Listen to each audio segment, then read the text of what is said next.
Goeiemôre broers en susters, wat 'n voorreg is dit nie om vandag weer saam te wees en die Here te dien, sy naam groot te maak en hom te prys nie. Toe daardie kerkklokke nou so lui, toe dink ek, hoor net hoe prys hulle die Here se naam. En dit is wat ons ook geroep is om te doen.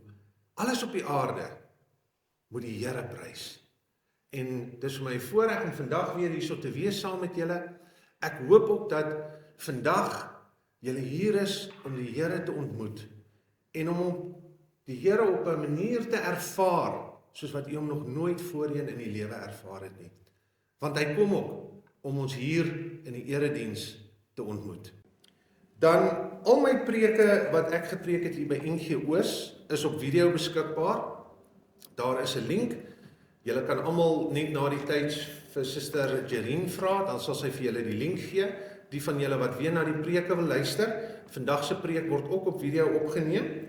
En dan julle kan net op die platform gaan, klik subscribe en dan kan julle die preke weer 'n keer luister. Ek weet baie van u het gevra om die preke te kry. Almal kan dit net daarso gaan. Ons aanvangswoord vandag kom uit Esegiel 3 vers 17 en ek lees dit graag aan u voor. Menskind, ek het jou as wag vir die huis van Israel aangestel. En as jy 'n woord uit my mond hoor, moet jy hulle van my kant waarsku. Die genade, barmhartigheid en vrede van God ons Vader en die Here Jesus Christus, deur die werk van die Heilige Gees, sal met u wees. Amen. Ons gaan nou 'n loflied lekker hard saam sing en die Here verheerlik. Dit is lied 168 en ons gaan saam sing vers 1, 2 en 3. Heilige Jesus, Heer van die Here, u is verhoog tot die hemeltroon. Vanmôre is dit dan ook my voorreg om aan u die wet voor te lees uit Eksodus hoofstuk 20 en dit lees as volg. Ek is die Here jou God, wat jou uit Egipte land, uit die slawehuis uitgelei het. Jy mag geen ander gode voor my aangesig hê nie. Jy mag vir jou geen gesneede beeld of enige gelykenis maak van wat bo in die hemel of van wat onder op die aarde is nie. Of van wat in die waters onder die aarde is nie. Jy mag jou voor hulle nie neerbuig nie en hulle nie dien nie, want ek, die Here jou God, is 'n jaloerse God, wat die misdaad van die vaders besoek aan die kinders, aan die 3de en aan die 4de geslag van die wat my haat. En ek bewys barmhartigheid aan duisende van die wat my liefhet en my gebooie onderhou. Jy mag die naam van jou God nie ydelik gebruik nie, want die Here sal die een wat sy naam ydelik gebruik, nie ongestraf laat bly nie. Gedenk die Sabbatdag, dat jy dit heilig. 6 dae moet jy arbei en al jou werk doen. Maar die 7de dag is die Sabbat van die Here jou God. Dan mag jy geen werk doen nie. Jy of jou seun of jou dogter, of jou dienskneg of jou diensmaagd, of jou vee of jou vreemdeling wat in jou poorte is nie.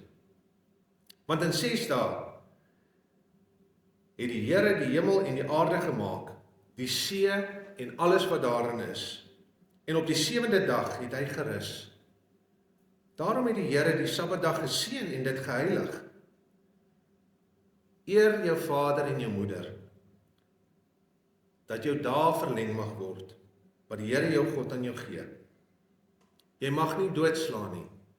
Jy mag nie egbreek nie. Jy mag nie steel nie. Jy mag geen valse getuienis teen jou naaste spreek nie. Jy mag nie jou naaste se huis begeer nie. Jy mag nie jou naaste se vrou begeer nie. Of sy dienskneg, of sy diensmaag, of sy os, of sy esel, of iets wat van jou naaste is nie. En dan het ons ook nou 'n geleentheid om ons skuld te bely. En daarvoor gaan ek aan u voorlees uit Romeine hoofstuk 7. So vind ek dan hierdie wet in my. Ek wil die goeie doen, maar al wat ek doen is die slegte. Diep in my wese vind ek vreugde in die wet van God. Maar ek vind in my doen en late 'n ander wet, wat stry teen die wet van my gees. Dit maak my 'n gevangene van die wet van die sonde, wat in my doen en late aan die werk is. Ek, elendige mens, wie sal my van hierdie doodsbestaan verlos? Aan God al die dank. Hy doen dit deur Jesus Christus, ons Here. Wat 'n pragtige woorde. Deur Jesus Christus, ons Here. En dan vir ons genadeverkondiging wil ek graag aan u voorlees uit Efesiërs 2 vers 4 tot 5. Waar ons dan ook van God se genade lees. Maar God wat ryk is in barmhartigheid, het ons deur sy groote liefde, waarmee hy ons liefgehad het, ook toe ons dood was, deur die misdade lewend gemaak, saam met Christus. Uit genade is julle gered. Ek wil graag daai laaste gedeelte herhaal. Uit genade is julle gered.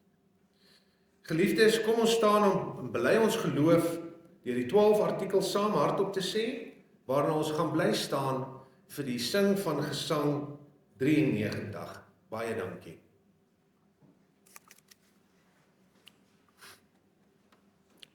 Ek glo in God die Vader, die almagtige skepper van hemel en aarde, en in Jesus Christus, sy enige gebore seun, ons Here, wat ontvang is van die Heilige Gees, gebore uit die maagd Maria, wat gelei het onder Pontius Pilatus, gekruisig is, gesterf het en begrawe is en ter helle neergedaal het, wat op die 3de dag weer opgestaan het uit die dode, wat opgevaar het na die hemel en sit aan die regterhand van God, die almagtige Vader, van waar hy sal kom om te oordeel die wat nog lewe en die wat reeds gesterf het. Ek glo in die Heilige Gees. Ek glo aan 'n heilige algemene Christelike kerk, die gemeenskap van die heiliges, die vergifnis van sondes, die opstanding van die vlees en 'n ewige lewe. Dankie. Terwyl ons so bly staan, sing ons saam lied 219, laat ons sing van ons verlosser. Dankie. Pragtige woorde, laat ek sing van my verlosser. Ons is trots op ons verlosser en dit wat hy vir ons gedoen het. Terwyl jy so sit, vra ek dat jy oë sluit terwyl ons saam bid. Onse Vader wat in die hemel is, U regeer oor U kerk, waarvan ons deur U groot genade ook deel is. Ons is in U naam rondom U woord byeen, want ons het so nodig dat U steeds met ons bemoeienis maak, sodat ons opgebou kan word om 'n lewe van diensbaarheid aan U en U kerk te leef. Dit is ons gebede dat ons U stem hoor wanneer U met ons praat.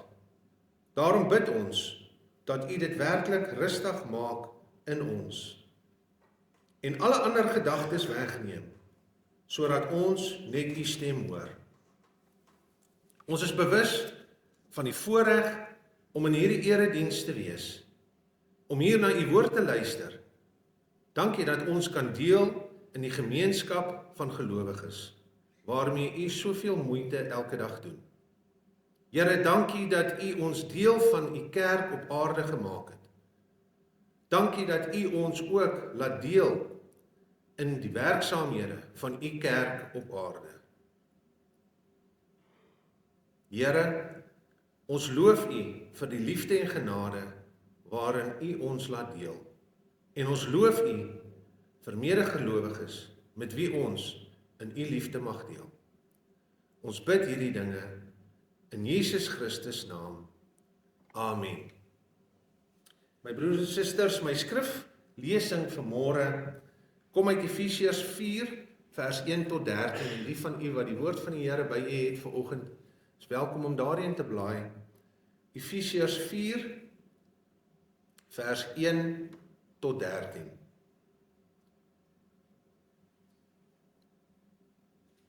En ek lees graag vir u voor. Ek druk dit julle op die hart. Ek wat 'n gevangene is, omdat ek die Here dien. Laat julle lewenswandel in ooreenstemming wees met die roeping wat julle van God ontvang het. Wees altyd beskeie, vriendelik en geduldig, en verdra mekaar in liefde. Lê julle daarop toe, om die eenheid wat die Gees tussen julle gesmee het, te handhaaf, deur in vrede met mekaar te lewe. Daar is net een liggaam en net een Gees. Soos daar net een hoop is waartoe God julle geroep het. Daar is net een Here, een geloof, een doop. Een God die Vader van almal. Hy wat oor almal is, deur almal werk en in almal woon. Aan elkeen van ons is 'n genadegawe gegee, volgens die mate waarin Christus die gawes uitgedeel het. Daarom sê die skrif, toe hy na die hoogte opgevaar het, het hy krygsgevangenes saamgeneem en gawes aan die mense gegee. Hierdie uitdrukking, hy het opgevaar, veronderstel tog dat hy eers neergedaal het na wat laer is, naamlik na die aarde toe. Die een wat neergedaal het, is ook die een wat opgevaar het, en bo alle hemelruimtes uit, om alles met sy teenwoordigheid te vul. En dit is die gawes wat hy gegee het. Apostels, profete, evangeliste, herders en leraars. Sy doel daarmee was om die gelowiges toe te rus vir hulle diens en vir die opbou van die liggaam van Christus. So sal ons uiteindelik saamkom tot die werklike eenheid in ons geloof en in ons kennis van die Seun van God. Dan sal ons sy kerk soos 'n volgroeide mens wees, so volmaak en volwasse soos Christus. Tot sover die woord van die Here. Geliefdes, my tema van my prediking vandag is die triomferende Christus sorg vir die opbou van sy kerk. 'n Paar weke gelede skakel 'n man my en hy praat met my op die telefoon. En nadat ek vir 'n hele rukkie met hom 'n gesprek gehad het, kom daar goeters in hom op wat krapperig is binne in hom. En hy begin met my praat oor die kerk en hoe negatief hy is teenoor die kerk. Al die dinge wat die kerk doen en die besluite wat die leiers van die kerke doen. En hy praat baie negatief oor die kerk. En op daardie oomblik het ek net gevoel, ek moet vir hom iets deel, positief, oor die kerk.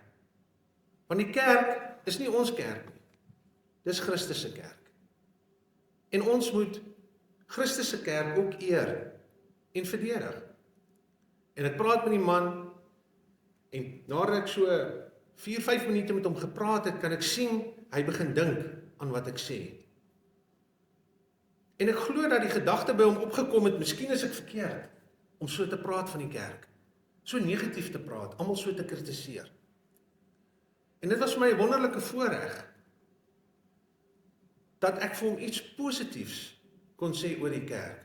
Laat hy net van 'n ander invalshoek af dink.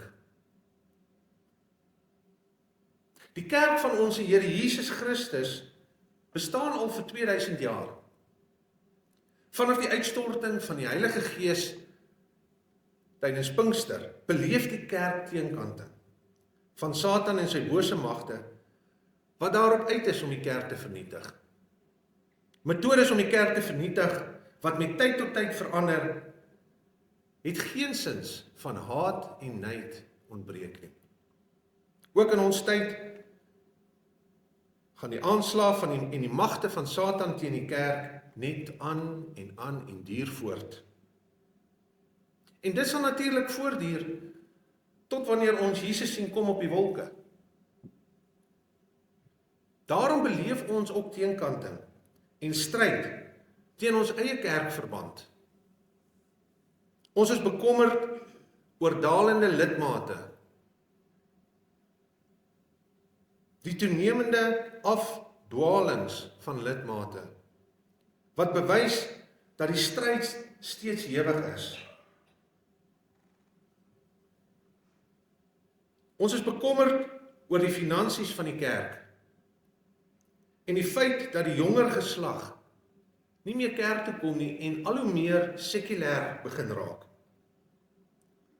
Om sport en ander aktiwiteite op Sondag te doen, raak meer belangrik as om kerk toe te gaan en die Here te dien. Die vraag kan daarom dan gevra word, hoe lank sal die kerk nog staande bly? En waar die krag vandaan kom om te kan aanhou glo en getrou te bly? In hierdie gedeelte van die skrif vandag kry ons die antwoord op al hierdie vrae, maar word ook soms gewys op ons verantwoordelikheid, want u en ek het 'n verantwoordelikheid om aktief die stryd te voer teen die vyand wat probeer om die kerk te vernietig. En as vertrekpunt wil ek graag vanmôre vers 8 gebruik. En dit sê die volgende: toe hy opgevaar het in die hoogte, het hy gevange geneem en gawes aan die mense gegee. Om hierdie vers goed te verstaan, moet ons na die Ou Testament toe gaan en die Ou Testament raadpleeg. In Psalm 68 vers 19 lees ons dan ook van die koning wat na die hoogte gegaan het, gevangenes saamgeneem het, terwyl hy geskenke geneem het onder die nasies. Dit was die gebruik dat die koning na 'n oorlog wat hy gewen het met sy gevangenes en met sy oorlogsbyt teruggevat het na sy eie land toe. Die gevangenes was nie net diegene wat uit sy vyande bestaan het nie, wat hy gevangenes geneem het nie, maar ook mense wat onder sy vyande as hulle gevangenes gewoon het. Ook hierdie mense wat hy dan as geredde gevangenes na sy land terugneem. Dit is hierdie gevangenes wat hy as geskenke ontvang en dan ook as geskenke saam met hom terugneem na sy land toe. Hulle sou dus sy eie ryk, sy eie land tot voordeel wees. Hierdie vers dui daarop dat die oorwinning wat behaal is volkome was. Dit was 'n algehele oorwinning. En dan die beeld van die oorwinningstog van die koning in Psalm 68 vers 19 word deur Paulus in die Efesiërsbrief op Jesus Christus toegepas. Vers 9 tot 10 beskryf hierdie triomftog van die Here Jesus Christus. Hy het met hemelvaart die bevestiging gegee dat hy oorwinnaar oor die vyand Satan is. Die oorwinning het beteken dat daar 'n oorlog was en dat hy daarvoor mens geword het en neergedaal het as die vernederende op aarde. Dit is waarna vers 9 verwys. Hy het mens geword om die stryd op aarde te kan voer. Hier het hy die pad van lyding geloop, totdat dit aan die kruis, waar Satan al sy magte en woede op hom losgelaat het, uitgeloop het. Hy het egter hierdie stryd gewen. Met sy opstanding uit die dood word sy oorwinning bekragtig, die volkome oorwinning, die begin van sy triomftog as die seëvierende koning, wat opgevaar het en nou sit by sy Vader. Die gevangenes wat hy met hom saamgeneem het, volgens vers 8, is diegene wat hy verlos het, uit die gevangenis waarin hulle geleef het. Dit is die sonde wat hulle geknel het, en wat hulle lewens oorheers het. En hiermee wil Paulus vir ons verseker, dat gewone sondaar mense in Christus se oorwinning oor Satan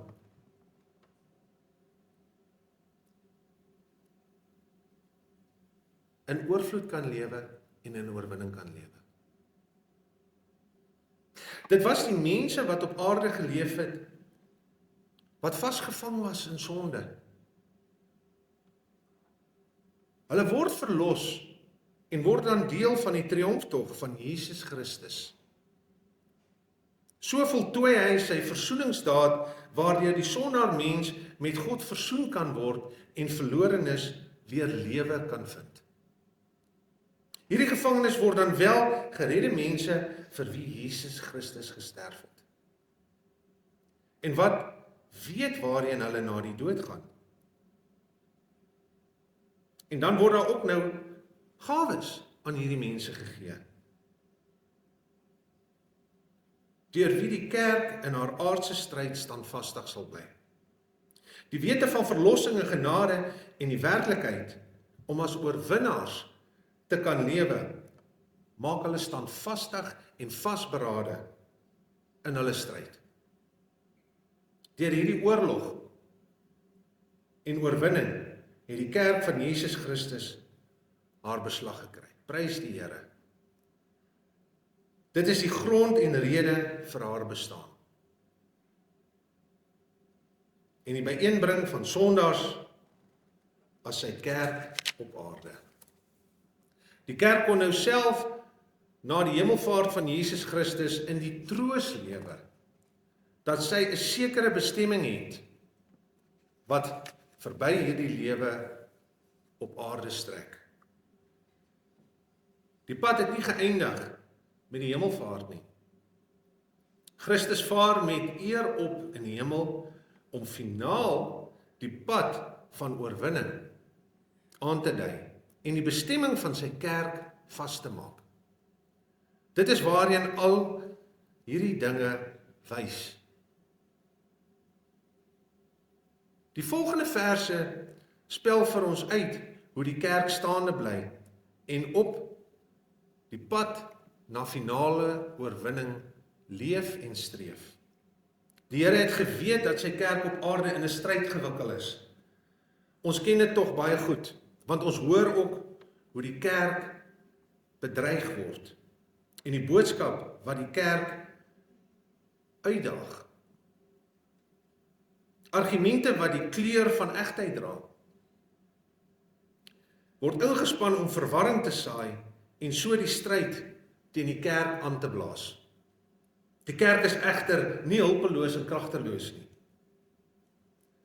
In sy oorwinning het Jesus Christus die kerk voorsien van gawes, sodat sy stryd, waarin gelowiges vasgevang is, sonder vrees kan stry. In vers 11 word nou uitgespel wat die gawes is wat aan hierdie kerk gegee word. Hy het mense as gawes voorsien om die kerk te lei en te dien, totdat die finale oorwinning by sy wederkoms bekragtig sal word. Hierdie gawes word aan elkeen wat deel is van die kerk uitgedeel. Van hierdie ampte het voor Christus se hemelvaart reeds bestaan. Nou sou hulle egter vanuit sy oorwinning die betekenis van oorwinning proklameer en die kerk op 'n besondere manier van diens wees. Hulle sou vrede verkondig omdat die oorwinning behaal is en daar versoening by God gekom het. Hierdie gawes wat in sekere mense gesetel is vandag steeds in die kerk teenwoordig. Daardeur orden God sy kerk in oorwinning. Vir ons beteken dit dat amptes soos ons dit ken inderdaad gawes van God aan die kerk is en 'n besondere plek inneem in die plan van God met sy kerk. Broers en susters, u wat dien as ouderlinge, is saam met die leraar deel van hierdie gawes wat God aan die gemeente gegee het. Dink nou vir 'n oomblik aan jouself as 'n gawe van God aan die kerk en besef wat die betekenis daarvan is. Hoe groot is dit nie? Om deel te kan wees van daardie span van Christus. Ja, u is nie 'n kerkraadslid omdat niemand anders die werk wil doen nie. God het dit besluit.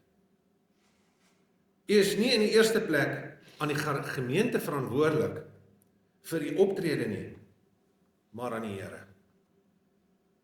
Geliefdes, het jy al so na 'n ouderling gekyk as 'n gawe vir die gemeente? Hierdie manne en vroue is voorwaar gawes van God aan ons gemeente. Ons is so geneig om hulle foute raak te sien en daarop te reageer.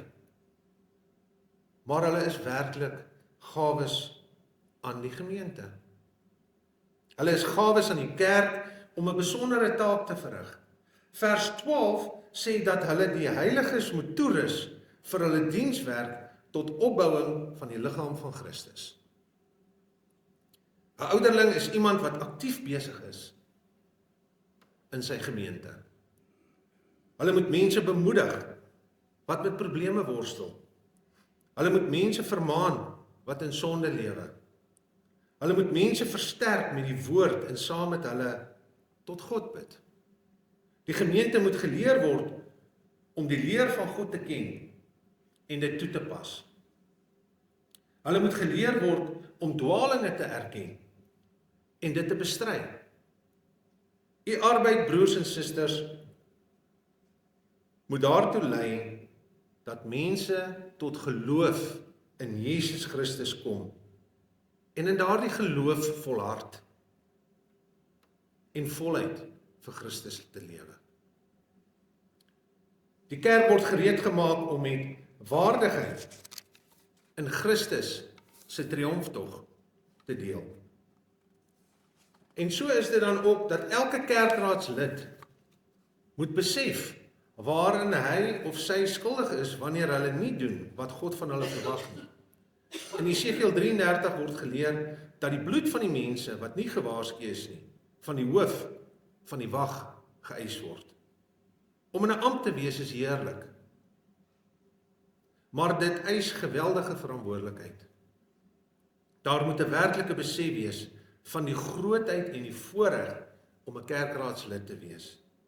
Die gemeente moet kom tot volle grootte van Christus, staan in vers 13. Die bedoeling is 'n geestelike volwasse gemeente wat een in geloof en een in liefde is. Die hart van die boodskap van die kerkraad en van die gemeente is dat Jesus Christus oor al sy vyande die oorwinning behaal het en ons deel maak van sy triomftog. Die gemeente word opgebou om te dien, staan in vers 12. Dit spreek dus vanself dat die gemeente aktief moet deel in die werksaamhede van die kerk. Hulle is betrokke by die opvoering van alles wat rondom die kerk gebeur. Terwyl die kerkraad die taak het om op te bou, is dit die verantwoordelikheid van die lidmate om hulle self te laat leer, te laat bemoedig, te laat onderrig en te laat vermaan. Geliefdes, ons kan ons nie losmaak van die kerk en die ampte wat God daar gestel het, deur sekere gawes wat hy gegee het aan die kerk nie. As ons deel van die oorwinnings tog wil wees, moet ons ook hierdie boodskap van oorwinning uitleef en bekend maak. Ons word dan ook gawes wat onder leiding van die kerkraad die boodskap dra van Christus se oorwinning oor Satan en die dood. Dink daaraan. Ons almal is 'n liggie wat skyn vir Jesus in 'n donker wêreld. Daar is immers nog ander gevangenes wat gered moet word, sodat hulle gevange in die Here kan wees. Ons moet hulle met die boodskap van die Here Jesus se verlossing bereik. So bestaan en leef die kerk vanaf haar ontstaan en so sal sy tot die wederkoms voortleef. Ons is elkeen hierby betrokke. Jy weet, in die 1800s, toe Napoleon oorlog gevoer het, hy het diep in Rusland ingetrek met sy troepe, en ek weet nie of enige van u al 'n dokumentêr gekyk het oor oorlogvoering nie, maar wanneer dit nag word, en jy's op 'n front, moet jy sorg dat jy wagte het wat wagdiens is, wakker is en wag staan.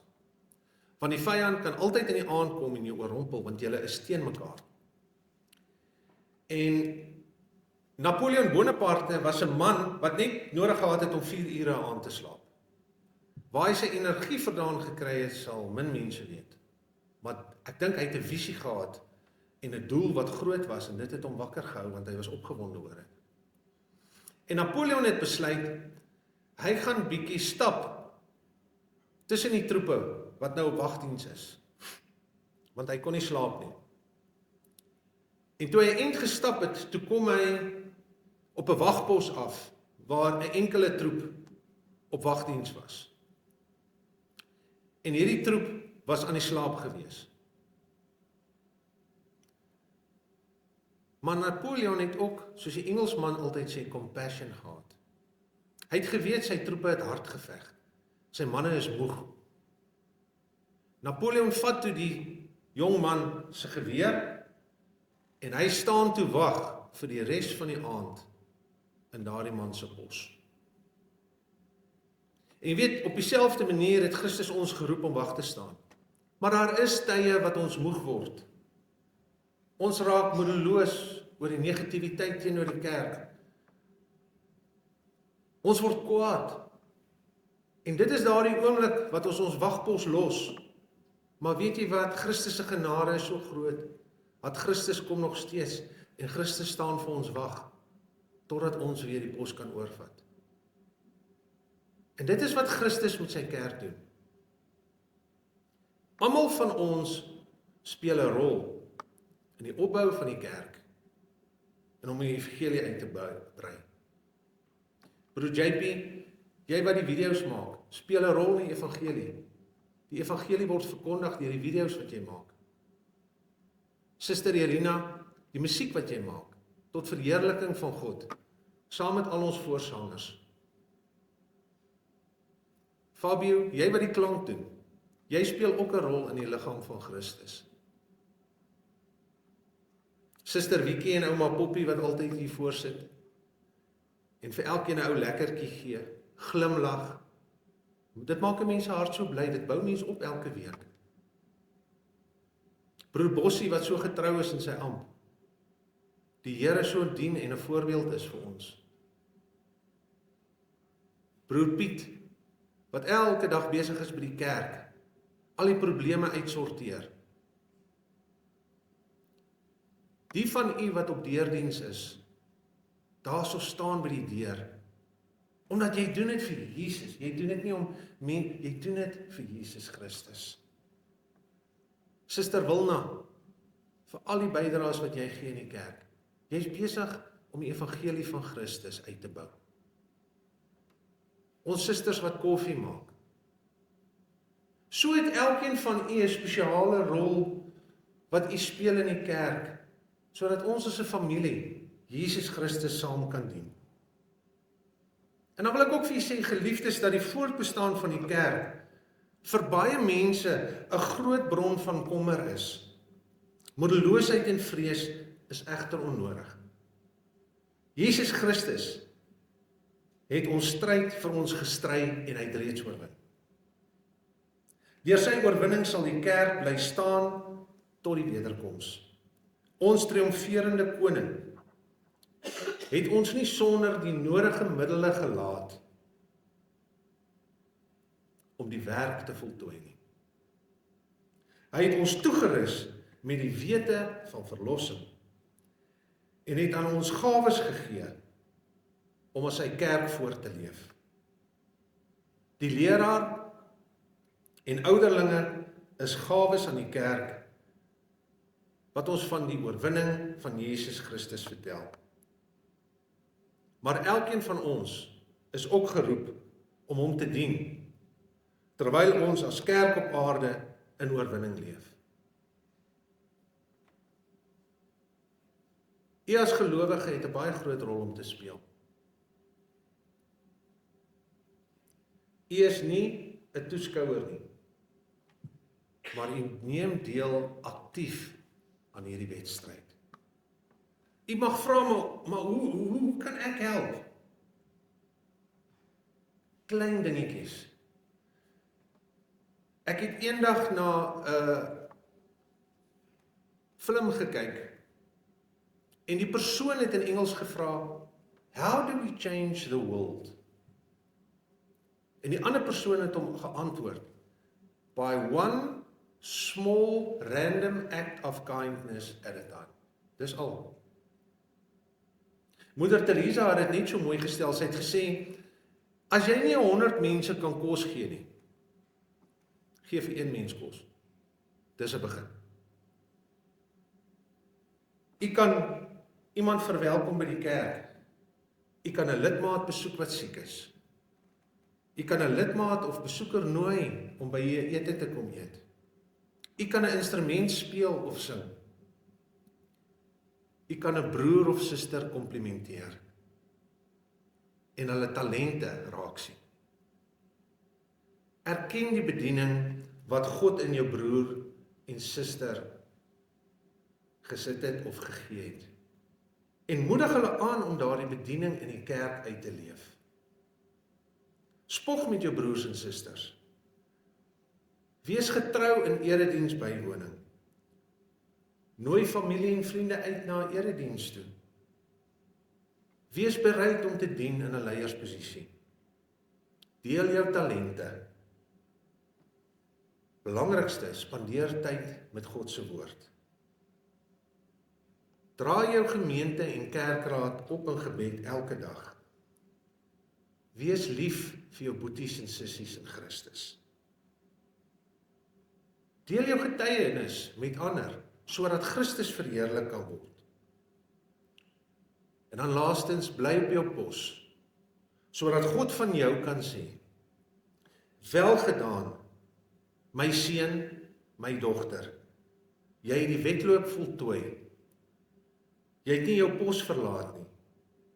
Ek is trots op jou." Amen. Kom ons bid saam. Kan net die oë sluit terwyl jy sit en bly. Driemaal heilige God, Vader, Seun en Heilige Gees.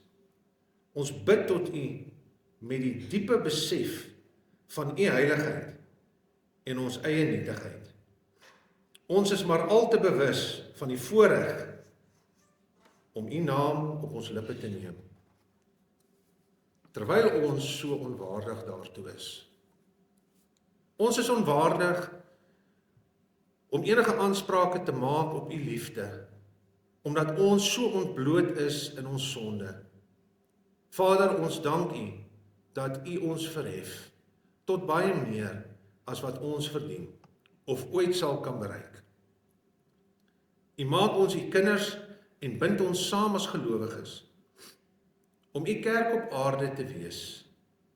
U laat ons toe om U te mag dien en U getuienis te kan wees in hierdie gevaarlike wêreld. Ja, Here, U rus ons toe met gawes en gee aan ons leiers om die leiding te neem in ons dienswerk. Maak ons leiers tog waardig in hulle roeping en laat hulle die verantwoordelikheid wat hulle taak meebring met erns uitvoer. Laat ons almal gehoorsaam wees, waar U ons opbou om in U kerk te wees, wat U liefde moet uitdra aan alle mense rondom ons. Help ons, Here, om diensbaar te wees in U kerk, sodat U verheerlik word. Help ons, Here, om getrou te wees, totdat ons dae op hierdie aarde volbring is. Here, dan bring ek ook vanmôre al die wat siek is onder ons na U toe, Here.